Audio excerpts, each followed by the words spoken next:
know when Victor left, he knew that I loved him. And that's a good feeling. I feel, while it's hard and I miss him, he was the best thing that ever happened to me. And that's very difficult. But we had a good life, and we have 2 beautiful children.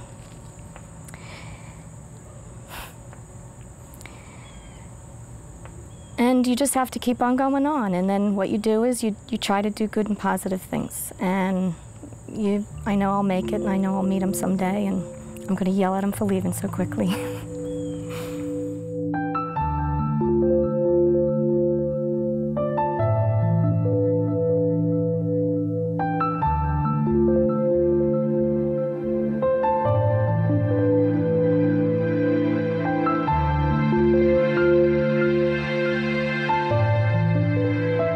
September 11th will forever be considered America's darkest day.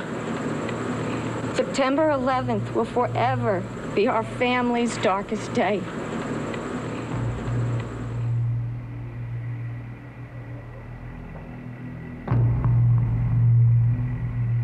I never did any of the paperwork. Victor did all the paperwork, so it became a place where all his stuff was that I had to start moving around, and then it's just been one thing after the other that I've had to do, issues that I felt very strongly about that I had to take control over. I don't even have the room for this stuff. Here's newspapers with things all from September 11th on. You know, I have a couple boxes of them. But this is a picture of all the victims. And you see, here's Victor.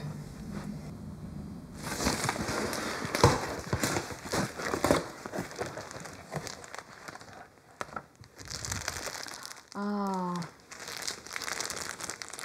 What is this? This is a flag with everybody's name on it from September 11th. Wow. All right.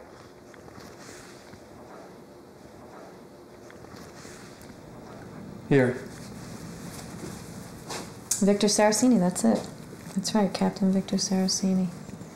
A lot of my curiosities now are, what did they know? What did our government know? What should we have done? What can other governments help us with? And is enough being done to change perspective? There has to be a movement.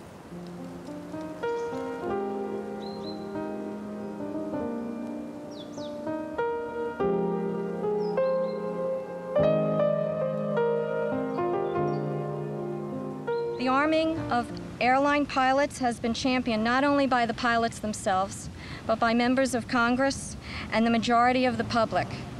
It has been theorized that because the September 11th hijackers were armed with only box cutters, armed pilots would probably have been able to neutralize them before any significant loss of life took place. Thank you.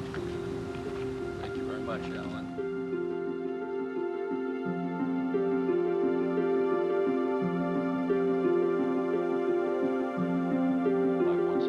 The second plane to crash into the World Trade Center on September 11th. Mrs. Saracini wanted to talk about arming pilots in front of a Senate committee, but the Science and Transportation Committee may not let her. Helen Saracini joins us now from Washington. First of all, I must say, Mrs. Saracini, that I'm very surprised that Senator Hollings, a Democrat from South Carolina, has not invited you to speak. I think he should show you respect, the respect that you deserve. What do you want to say to the senators? Well, I want to say to the senators that the cockpit is now the last line of defense, and we need to have it secure. We need to make our skies safe, and we need to have all our citizens of the United States safe. Everyone would be a lot safer, and the worst case scenario is, what do we want to wait for a military jet to fly alongside us and have to shoot us down in case there's a problem?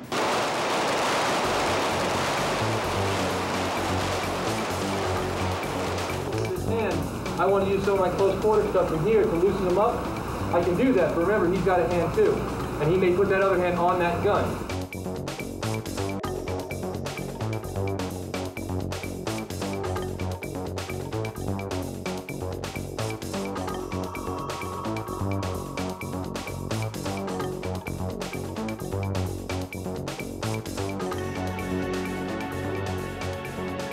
I was an airline pilot for a major U.S. airline up until December, when I was furloughed as a result of the 9/11 terrorist attacks. I was off that day. When they started talking about the planes coming from Boston, I was thinking, my God, it could have been a flight I was on.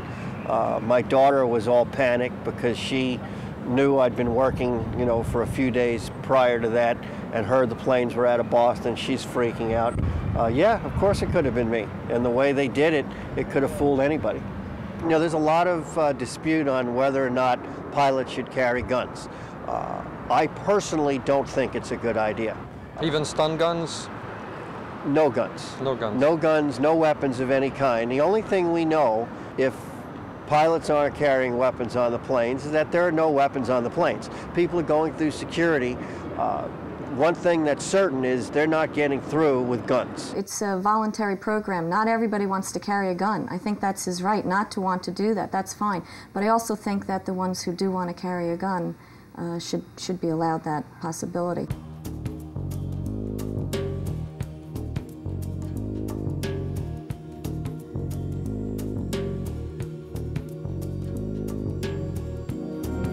Changes need to be implemented worldwide, but every country is sovereign, and they come up with their own rules, their own procedures for their own security.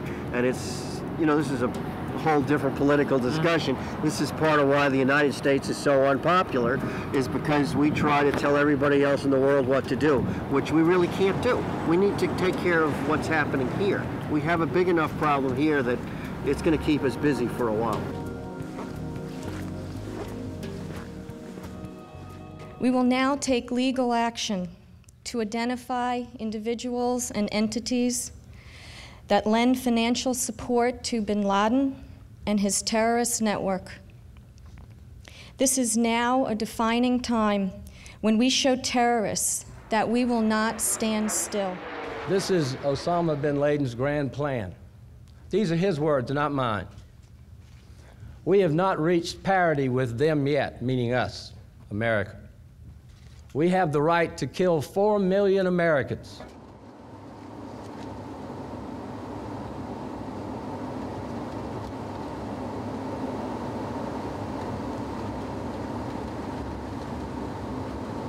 None of us who have done the lawsuits have said, we want the money. I don't care about the money. That's not the thing. I do care about them not having the money.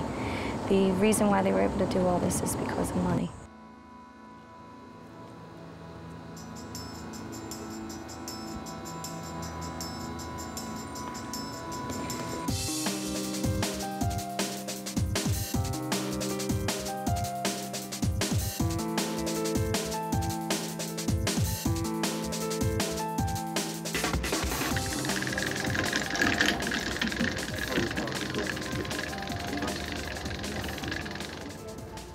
So where are the S's?